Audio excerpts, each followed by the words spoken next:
Good morning. I'm talking to Jeff Lake, who's president of First Home Mortgage. Good morning, Jeff. Good morning, Jeff. And normally I don't date an interview because I consider them timeless, but in this case I find it necessary for a couple reasons, all good ones. The first one is it's January 28th in the year 2003. It's been an exceptional year. And, of course, you're a legend in the business, and I feel privileged to have the opportunity to interview you for a couple of reasons, one of which you may not have picked up on in our earlier conversation we had. In terms of your record, obviously, in 2001, you were number 5 in the country in units with 1,447. Which is quite spectacular. The year before, you were in top 10 in units and volume, and you always seem to be in that top 10.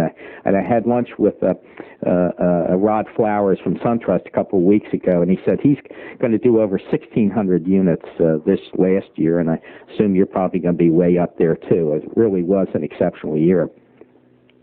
It was a God bless year, so fortunately what was taken out of the stock market, God gave us back to replenish our income through the right, the interest rate. Through overage, that concept called overage. There's actually another reason I wanted to interview you, and I think there's a lesson here for top producers in particular who are kind of listening into this. And the real reason I wanted to interview you was not so much because of your record, which is spectacular, is because I think you're not necessarily unique, but you certainly do stand out for a reason that I'm sure modesty will prevail here, and that's the fact that you are well known, probably as well known as anybody in the industry, for reaching out and helping other loan officers, even with doing $300 million last year. And I was interviewing Tom Bass, who's also a top producer, and he really went on and on about the help that you give loan officers, and it kind of struck me that when I was doing other interviews, I've done over 70 in the last couple of years, that's a recurrent theme that starts coming through from some of the loan officers that I interview. Your tentacles go very deep into the industry, and this is not something you would necessarily remember, but I certainly did. About the second sentence out of your mouth when we talked the first time was, I'd love to do an interview. I really like giving back. And I actually copied that down on a scratch piece of paper. And so I'm not trying to put you up here for canonization. We're going to get right into it in a minute. But I do think there is a lesson in that concept of giving back to others. And I appreciate it. And I'm sure the loan officers you've helped throughout the country do too. Anyway, rather than get a comment from you and blush, let's kind of get into it. I always start off with the same question, and that is, where'd you come from, and how'd you get in the business? Well, basically, where I got into the business was in 1986. I came out of a divorce, had about $600 in my pocket. I had some retail businesses in the Southwest, and came back to Chicago, which were my roots, where my family is, my core family. And my brother, who was in the title business, offered me a position as a title rep, which I took to get on my way back onto the road. So with $600 in my pocket and in a Blazer, I drove from Arizona to Chicago to take a rewarding job about at $35,000 a year. And I was accustomed to a much higher lifestyle of that. And once, being employed by him over a couple of months, I knew, it was just a matter of time, before I found a niche. And one of a fellow named Elmer Worm, who was sort of a legend at the time, back in '86, who was working for Margaret and was going off and opening up a branch for City Fed Mortgage at the time. And we got to start talking, and basically he was asking me, what my goals were and what I was looking to do. And basically I asked him a simple question was, can I make $100,000 a year within a year or 2 years going into mortgage banking? And his answer was yes. And he took me on, and we started off on that track at City Fed, where I probably spent 9 months and got quite an education, like most people at that time. Here's a rate sheet, go out on the street, Sure. and don't come back until you get a loan. So that was my formalized training in the mortgage business, and the history of how I got into the mortgage business. Mm-hmm. When you first started off, and I talked about this before, there really are two schools of thought. And when it comes to training, there's the IBM intensity training, which I went through as a computer salesman over 25 years ago, and then the Vicks Vapor Rub, which I think was owned by General Foods, and they basically gave you a briefcase and pointed to a map and said, okay, see you later, and the ones that came back had a job. And that's kind of the way it is in the mortgage business to a certain extent, even today. Training, I think, is a little bit better, but essentially, it's a survival deal. Well, in our environment here at First Home, we have a pretty extensive training program in which, first, from a mental standpoint of what it takes, from the heart to get going, and then a technical training. So I think we've definitely, over the last 17 years, have definitely gone through a formation of really having a little bit of both, type of situation. So. Well, I think there's other people like Todd Duncan out there who's excellent, and there are other venues out there for mortgage training. Tom Bass and and mortgage. Well, yeah, there's definitely people out there who've got it and they become more professionalized. Hopefully, in the sense of that, like I said, there are people out there as far as trainers and Todd does a great job, but. I think you still need that raw basic level before you go to top, because it might be over the head of a lot of people and a little bit overwhelming, in the start. But yeah, training, like you said, is it's a mixed bag. Yeah. What advice would you give for some of the younger loan officers out there that have only been in this for the last 6 or 7 months? Okay.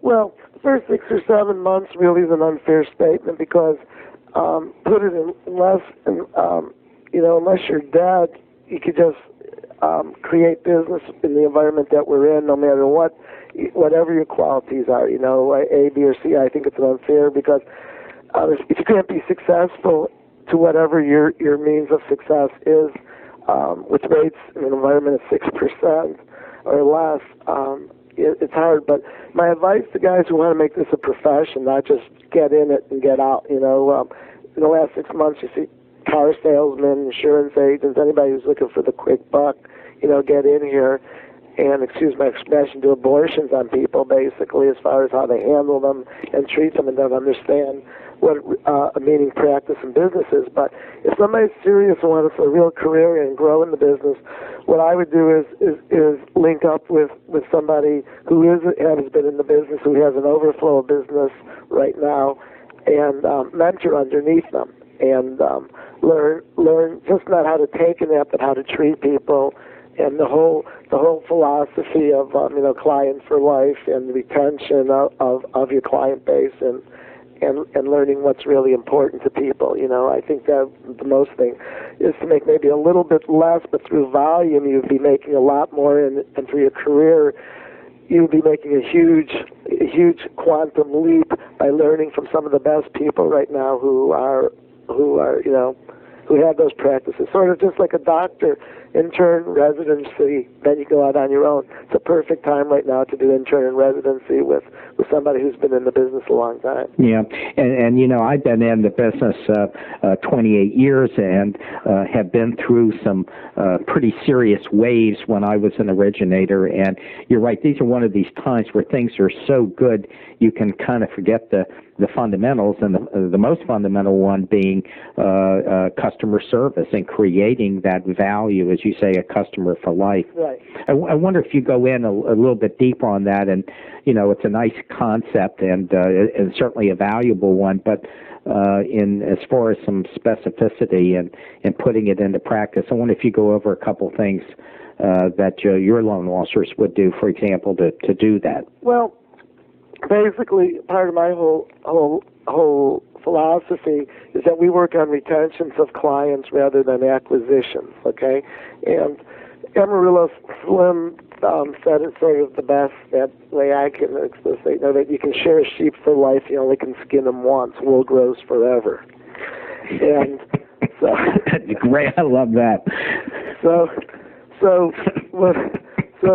in this era of retention and customer service, it's basically a real good quantifying your client base coming in rather than worrying about qualifying them, because almost everybody, but quantifying what their needs are, the short-term and long-term goals, make notes, create a page 5 or whatever, it's on your 1003, keep your database up to level, and stay in touch with these people, and groom them, and basically from the start, from the day one of when you meet them, is continually have them relax and be your friend, and tell them not to worry about anything. When people leave my office, basically they have an approval.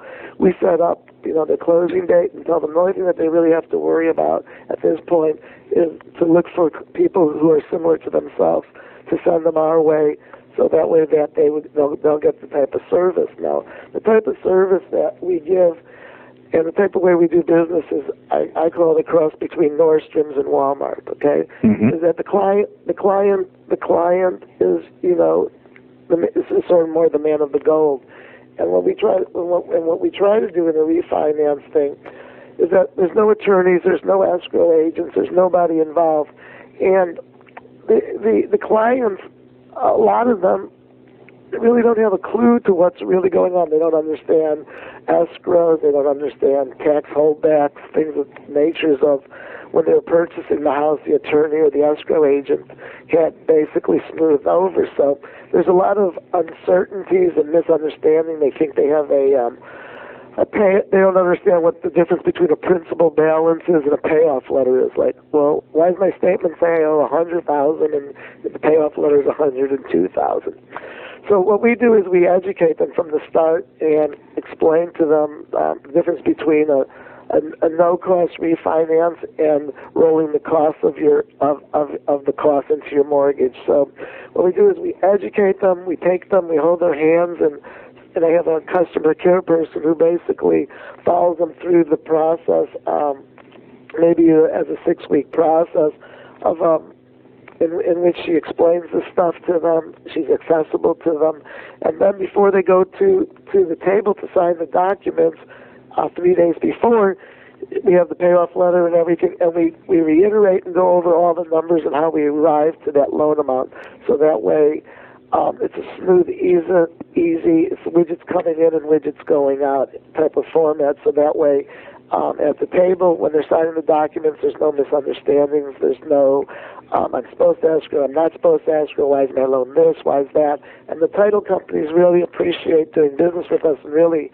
extend themselves to get us time, because our clients are so educated and so well informed before they get there, rather than if you went to Bank of America, just as an example, you go in there, you fill out an application, they tell you come to closing, the people have no idea what their numbers are or anything, and the closer could be there for 2 to 3 hours trying to explain something to them, as opposed to getting them in and out in a half an hour. So basically, our clients really do respect, especially in this refinance market, that type of service. And then when they go back to work, when they are talking to their family, they hear the horror stories of how they went on the internet and what was supposed to be a 5-year arm was it really a 3-year arm, or a low rate, which was a low rate because it had a prepayment penalty or something. It had no cost. The costs were rolled in. They go, wow, my guy, we had a great experience, And it's just that word of mouth of that great experience. Mm-hmm. We get the calls coming in, predisposed of trust and everything. So now you're not fighting against anybody or competing the rate thing issue. You've already been pre-sold, and that's basically our whole spiel in about 2 minutes. Yeah, well, and that's very similar, tangential, but similar to really creating relationships with CPAs and financial advisors, because once you have earned their trust through your competency and providing a high service level, when they're sending you a client, the last thing on their mind is, the difference in a quarter point. Right, exactly. It's the convenience and the understanding. So trust is the most important thing. If you take somebody from the heart and give them everything you have, the trust, that they will find people who respect that and bring them back to you. So. Yeah. Would you agree with the statement that the same thing applies to realtors and trying to create that relationship? So when they talk to their potential prospects / clients, that same sort of trust is imbued in them. Well, yeah, realtors are a whole different.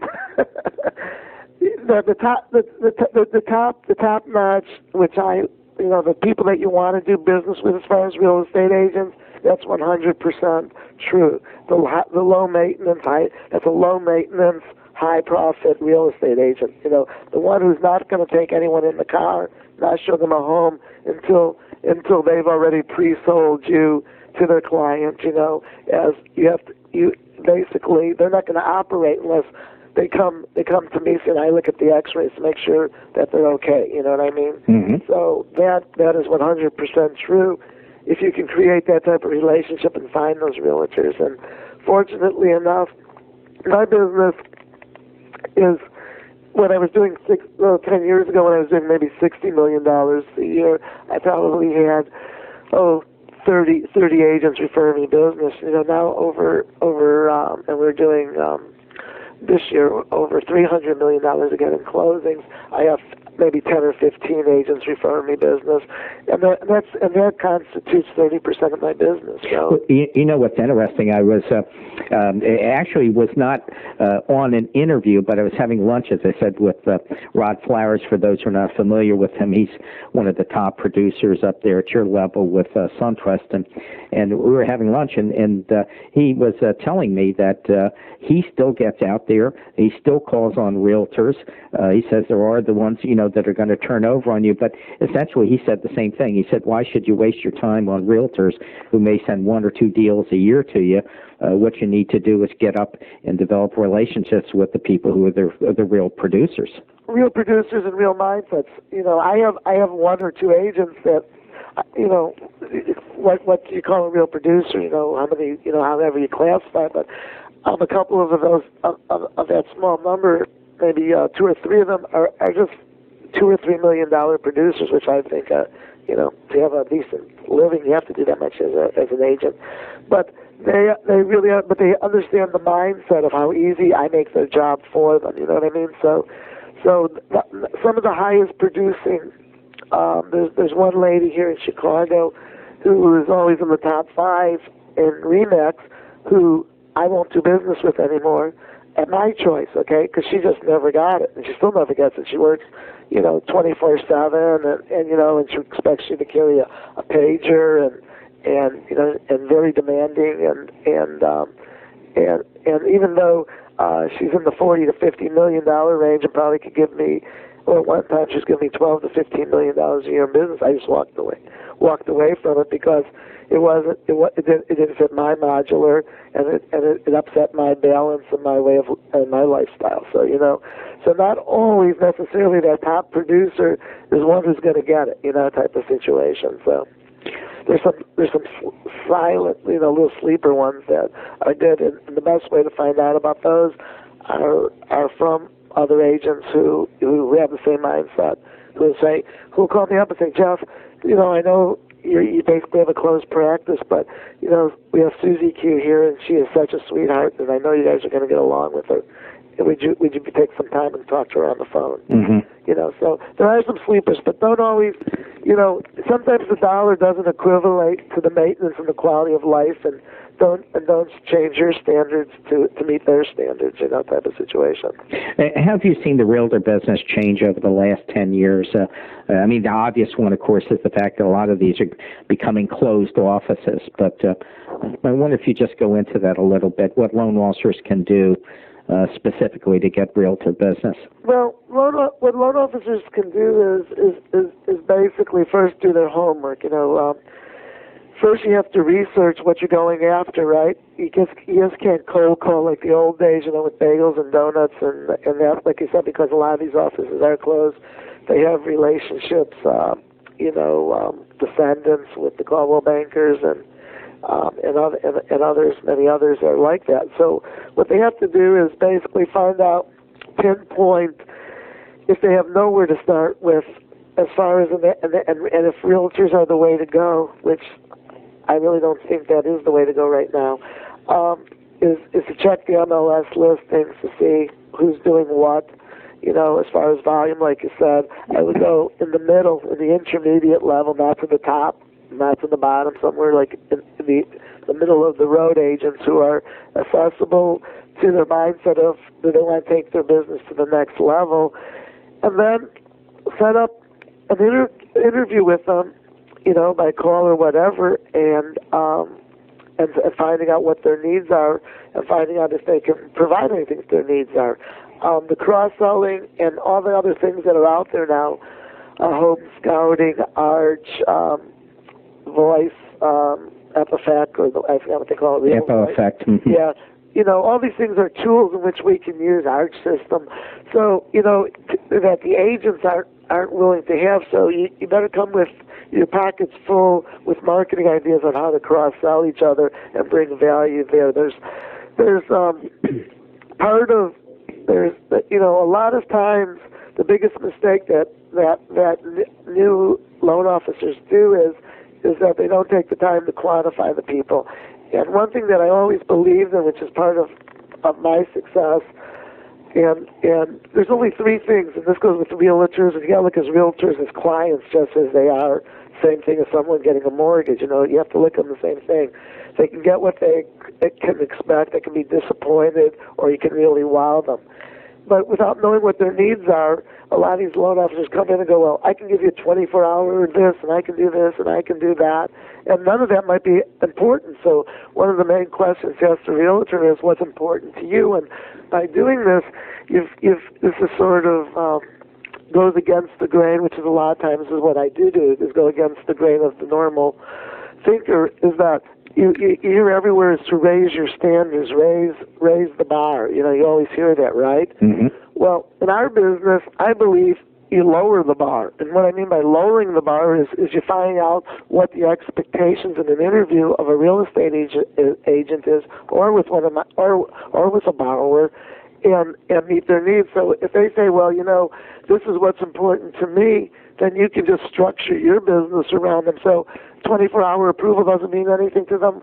What is it? Well, as long as I have this. So if they say like, well, if I get status, once during the transaction or twice during the transaction, whatever, or whatever it is, you just meet what their needs are, even though you can oversee whatever their expectations are.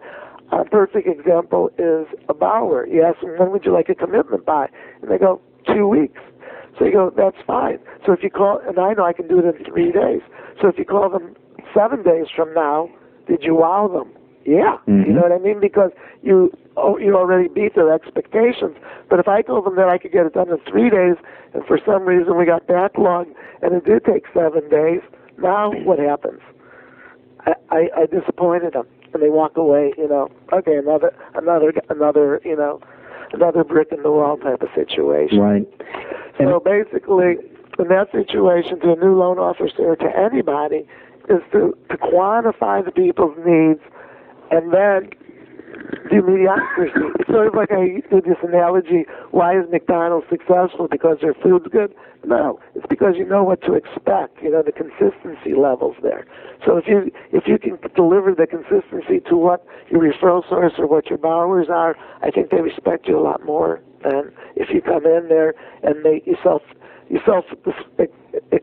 self-expose yourself automatically. You know what I mean? By setting yourself up for failure, by putting the pressure too great on yourself as what you can deliver. Yeah, and a lot of that comes from, as you say, you didn't use the word listening, but a lot of loan officers, they get so caught into the talk mode, managers too, quite frankly, in this business, that they don't take the time to listen. I thought that's a really good example of, because you listen to a client, he said 2 weeks was acceptable to him, rather than a loan officer saying, well, I can get this done in 3 days, and then it happens in 4. Yeah, I told the story before, but many years ago. I'm 59 now, but I was a young kid and got out. I was an Army lieutenant for a couple of years and got out of the service and sold computers for IBM. And we had a very intense divisional manager when it came to training. And what they would do is they'd line the new guys up, myself, and they put you in front of your peers listening to you, and he would give a scenario pretending he was a prospect. And the first time I did it, it was worse than death itself. He threw out the scenario, and I immediately launched into this asking a million different things and talking and just collapsed under my own weight. And at the end of the deal, I was truly mortified, and it was like all these people looking at you like, my God, you're not going to be anybody. And at the end of it, it was a very interesting, a guy named Owen Michaud. Never forgot him. I was traumatized by the guy. But he turned to me and he said, do you remember when I said this? And I said, yeah. And I said, well, do you remember I said this and this? And he just went down the litany. He said, well, I told you everything you needed. You were just so busy talking, you didn't take the time to listen. Right. And that was exactly the way it was. Xerox many years ago had a fabulous listening course, and the value of listening, you just can't overemphasize it. Oh, no. My father taught me that at an early age, because I always used to talk a lot when I was a kid and never used to listen. And he always said, God gave you 2 ears and 1 mouth, You were saying something that jumped to another topic. You were talking, Laura, you mentioned that realtors aren't always the way to go, and I wonder if you kind of expand on this. I do think over the years people are becoming more aware of some outside ways to bring business, non-traditional ways. Well, in a climate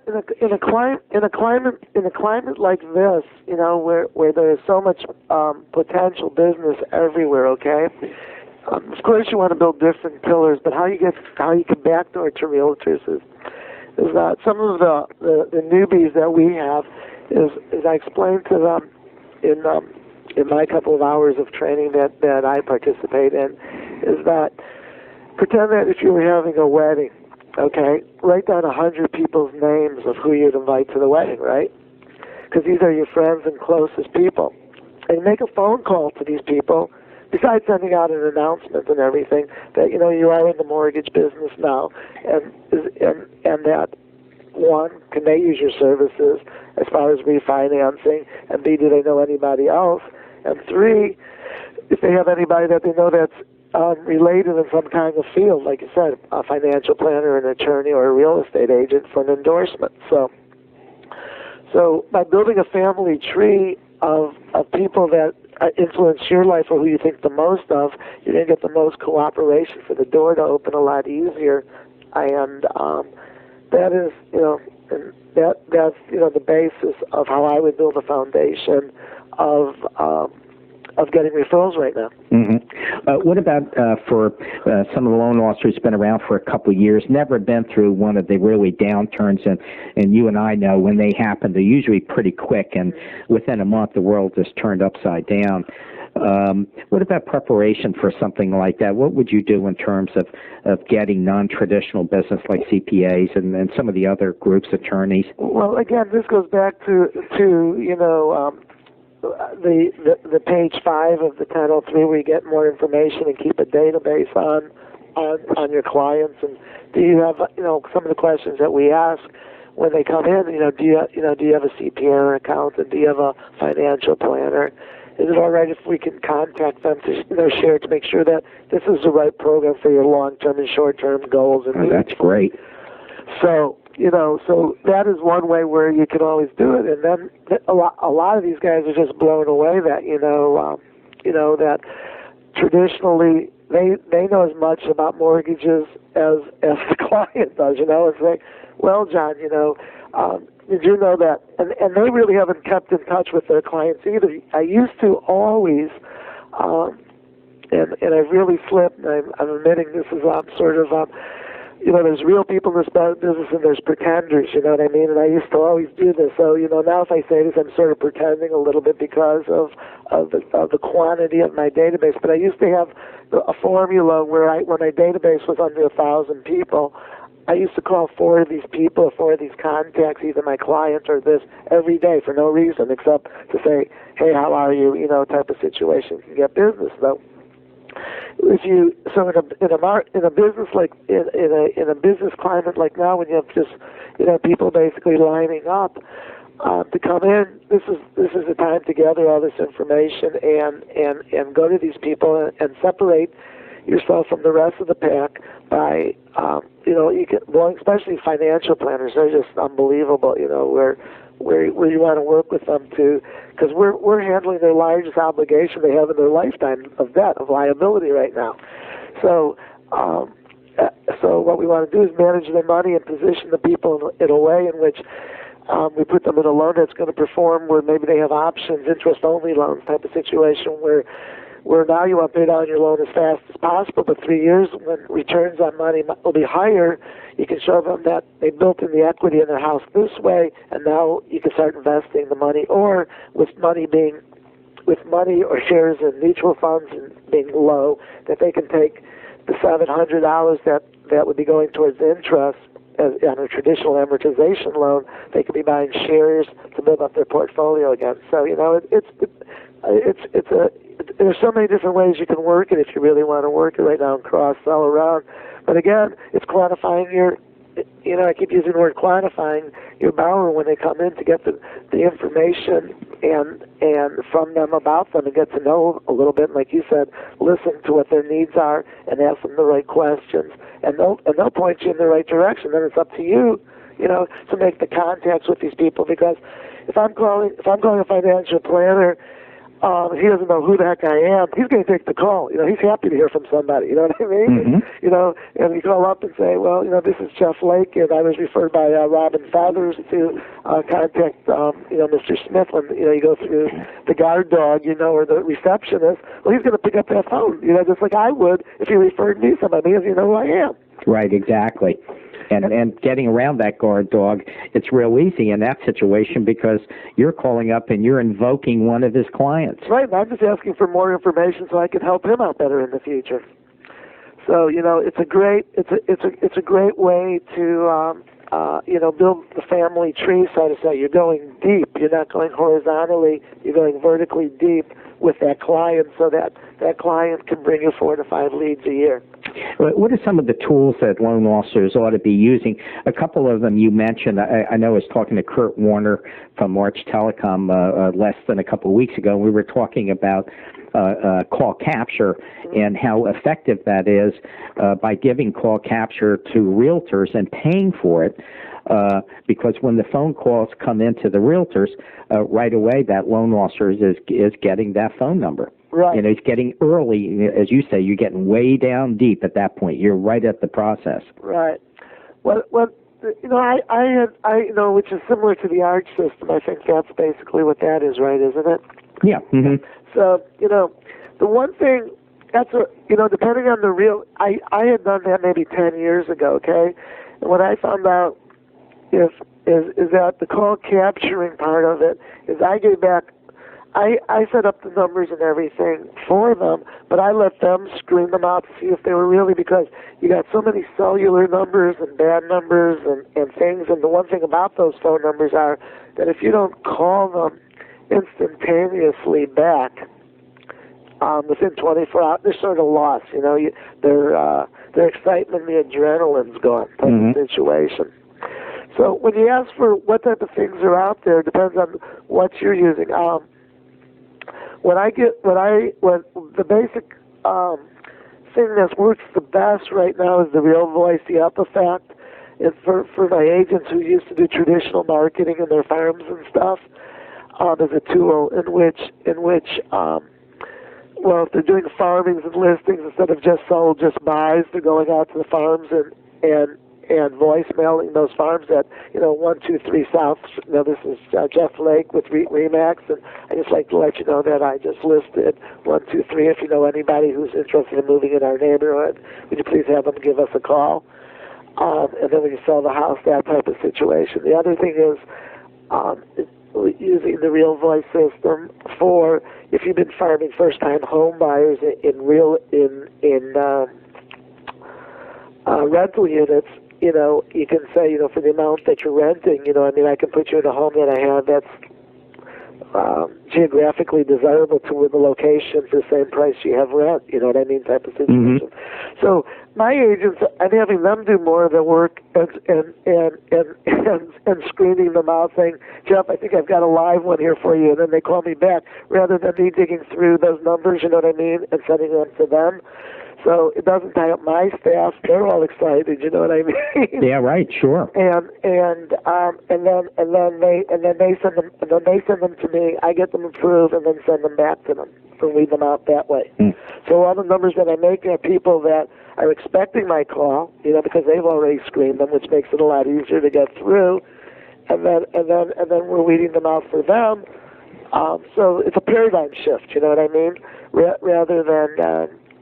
But you can do it either way, but I found that it's better to put more emphasis on the realtor than on myself.